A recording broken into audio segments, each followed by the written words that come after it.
고난주간의 토요일 아침입니다. 주님이 주시는 위로와 또한 주님의 사랑이 우리 성도님들의 마음속에 더욱더 풍성하게 경험되어지기를 바라봅니다.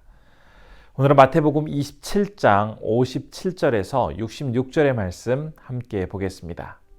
저물었을 때에 아리마다의 부자 요셉이라 하는 사람이 왔으니 그도 예수의 제자라. 빌라도에게 가서 예수의 시체를 달라 하니 이에 빌라도가 내주라 명령하거늘 요셉이 시체를 가져다가 깨끗한 세마포로 싸서 바위 속에 판 자기 새 무덤에 넣어두고 큰 돌을 굴려 무덤 문에 놓고 가니 거기 막달라 마리아와 다른 마리아가 무덤을 향하여 앉았더라. 그 이튿날은 준비일 다음 날이라 대제사장들과 바리새인들이 함께 빌라도에게 모여 이르되 주여, 저 속이던 자가 살아있을 때에 말하되 내가 사흘 후에 다시 살아나리라 한 것을 우리가 기억하노니 그러므로 명령하여 그 무덤을 사흘까지 굳게 지키게 하소서.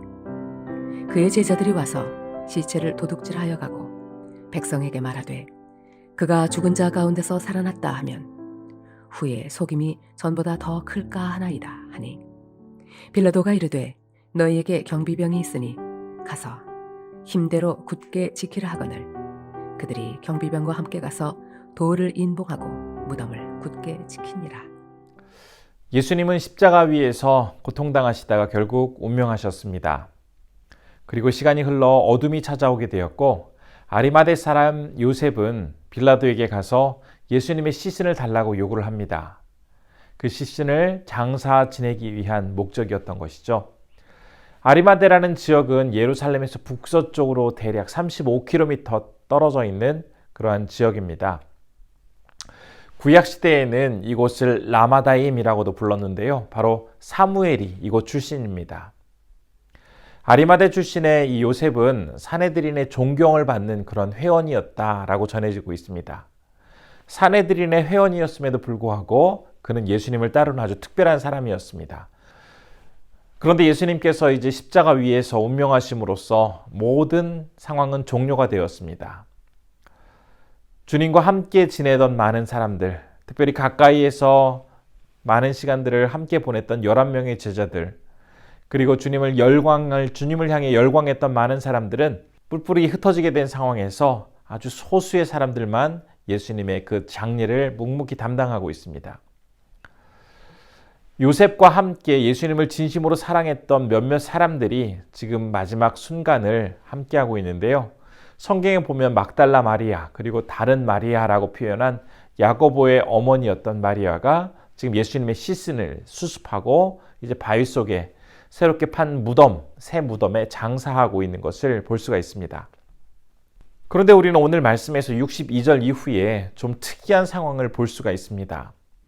예수님께서 돌아가신 이후에 제자들과 평소 가까이서 따르던 많은 사람들은 이제 뿔뿔이 흩어져서 각자 자기 길로 떠났는데 오히려 대제사장들과 또 바리새인들은 모여서 예수님이 생전에 부활에 대해서 말씀하셨던 그 내용을 기억하고는 그것에 대해서 대책을 세워야 한다라고 말하고 있는 것을 볼 수가 있습니다. 물론 그들이 예수님께서 다시 살아나실 것을 믿었던 것은 아닙니다. 그런데 그들이 염려했던 것은 혹시 예수님을 따르던 사람 중에서 예수님의 시신을 훔쳐간 뒤에 그분이 살아나셨다라고 소문을 만들어서 퍼뜨리게 될 경우에 오히려 자신들이 굉장히 난처한 상황에 빠질 수 있게 되기 때문에 그들은 빌라도를 찾아가서 예수님의 그 무덤을 지킬 경비병을 달라고 하고 또 그 경비병으로 하여금 철저하게 그 무덤을 지키게 해달라고 요청하고 있습니다. 그런데 지금 이 종교 지도자들이 빌라도를 찾아간 날은 준비일 다음 날, 즉 안식일이었습니다. 유대인들은 안식일에는 일을 하지 않고 또 밖에 오랫동안 걸어 다니지도 않는데 그들이 지금 안식일이 되었을 때 빌라도를 찾아가서 무엇인가를 요구했다라는 것은 사실 율법을 위반하고 있는 것이었습니다. 그들이 율법을 위반하면서까지도 몹시 다급하게 처리해야 할 중요한 내용이 바로 이 사안이었다는 것을 우리가 알 수 있습니다. 예수님의 시신을 안치한 그 바위 속 무덤은 일반적으로 한쪽에만 입구가 열려 있었습니다. 그리고 이제 시신을 그 안에 안치한 이후에는 커다란 돌을 굴려서 입구를 막고 끈으로 그 입구를 막은 돌을 고정하여서 무덤을 단단히 봉하였습니다. 게다가 예수님의 그 무덤 밖에는 유대 종교자 지도자들의 요청으로 지금 경비병이 아주 철저하게 그 무덤 앞을 지키고 있는 상황이었습니다. 아주 철저히 막고 감시하고 있는 그런 상황에서 만일 예수님께서 그 무덤 안에 계시지 않는다고 한다면 그것은 죽은 자들 가운데 부활하셔서 그 무덤을 나가신 것 말고는 그 어떤 것으로도 그 상황을 설명할 수 없었습니다. 무거운 돌로 꽉 막힌 바위도 그리고 무덤을 지키던 경비병도 하나님의 아들이 죽음을 이기고 부활하셔서 무덤 밖으로 나아가는 것은 막을 수 없었기 때문입니다. 우리는 오늘 말씀에서 예수님께서 십자가에서 운명하신 뒤에 그곳에 모여있던 사람들, 그 많은 사람들은 이제 각자 제 길로 갔지만 그 중에서 진심으로 예수님을 사랑하며 마음을 쓰고 있었던 아리마대 사람 요셉, 그리고 2명의 마리아가 이제 최후의 그 장사를 지내며 주님과 함께하고 있는 것을 볼 수가 있었습니다. 참 예수님이 사역하실 때는 많은 이적을 보이시고 전에는 들을 수 없었던 그런 귀한 가르침으로 사람들은 참 많은 감동을 얻었지만 그럴 때는 주님 곁에 있고 주님을 따르려고 하는 사람들이 정말 많았지만 이제 십자가 위에서 초라하게 또 외롭게 운명하신 예수님 곁에는 그 많던 사람들, 환호하던 백성들은 다 온데간데 없이 사라지고 서너 명의 사람만이 남아서 그 마지막 예수님의 시신을 수습하고 있는 모습을 볼 수가 있습니다. 주님을 따른다고 하는 우리들의 모습은 과연 어떤 모습일까요? 많은 사람들이 환호하고 열광하며 무엇인가를 얻기 위해서 예수님 앞에 나아가려고 했던 그런 군중들의 무리가 혹시 나의 모습은 아닙니까?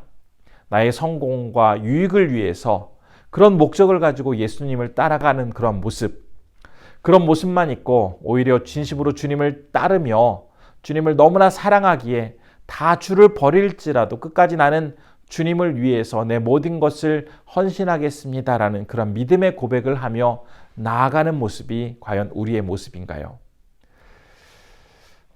진심으로 소원하기는 우리 성도님들은 어떤 상황 속에서도 끝까지 주님을 붙들고 주님과 함께하며 진실한 주님의 제자로서의 모습을 보일 수 있었으면 좋겠습니다. 또한 우리가 믿고 소망하는 예수님의 부활은 인간의 조작이나 속임수로는 절대로 이루어질 수 없는 사실로서만 분명히 드러날 수 있는 그러한 말씀이라는 것을 다시 한번 확인할 수가 있었습니다.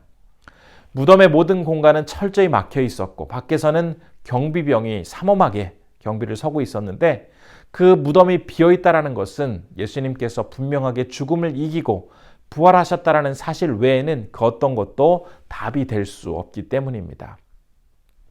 십자가 위에서 모든 고통을 당하시고 온갖 수모를 당하신 뒤에 그 운명하신 예수님의 그 싸늘한 시체가 무덤 안에 머물고 있는 그 동안에는 유대 종교 지도자들이라든지 세상 사람들은 바로 저 신성을 모독하며 무례하게 행동한 한 청년을 자신들이 정의롭게 처리했다라고 하면서 득의양양하며 떠들어댔을 것입니다. 그러나 죽음을 이기고 다시 살아나실 그 부활의 새벽이 점차 다가오고 있음을 그들은 알지 못하였습니다.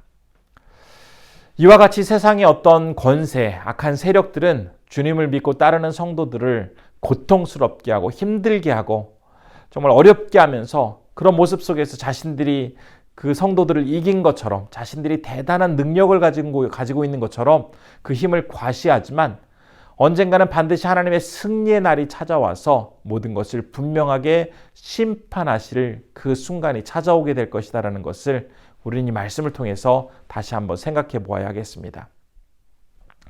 부활을 소망하며 살아가는 우리들에게 주신 오늘 이 말씀을 통해서 주님만을 신실하게 의지하며 살아가는 모습 속에서 주님을 기쁘게 해드릴 수 있고 또한 주님이 주시는 위로와 용기를 경험할 수 있다는 것을 다시 한번 기억하면서 오늘 주님께서 우리 성도님들을 다시 한번 놀랍게 은혜 내려주시기를 간절히 바라봅니다.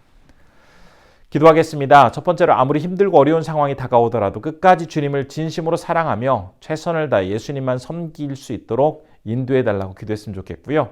두 번째로는 태국의 불이람의 김건윤 김동숙 선교사님 사역하시는 라한사이 교회에 부흥의 역사가 일어날 수 있도록 함께 기도해 주시면 좋겠습니다. 기도하겠습니다.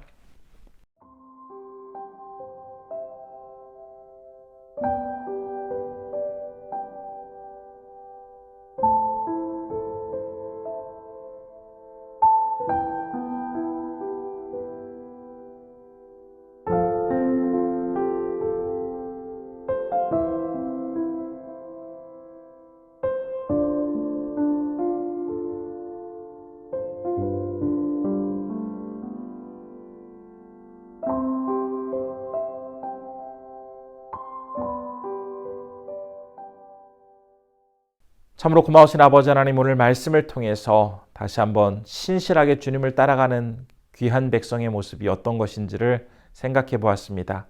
어떤 유익을 쫓고 나에게 승리와 성공을 가져다 줄 주님이 아니라 어떤 상황 속에서도 어떤 어려움이 있다 할지라도 끝까지 주님만을 붙들며 아리마대 사람 요셉과 또한 마리아처럼 주님만을 온전히 사랑하고 섬길 수 있는 그러한 태도를 우리에게 허락하여 주옵소서.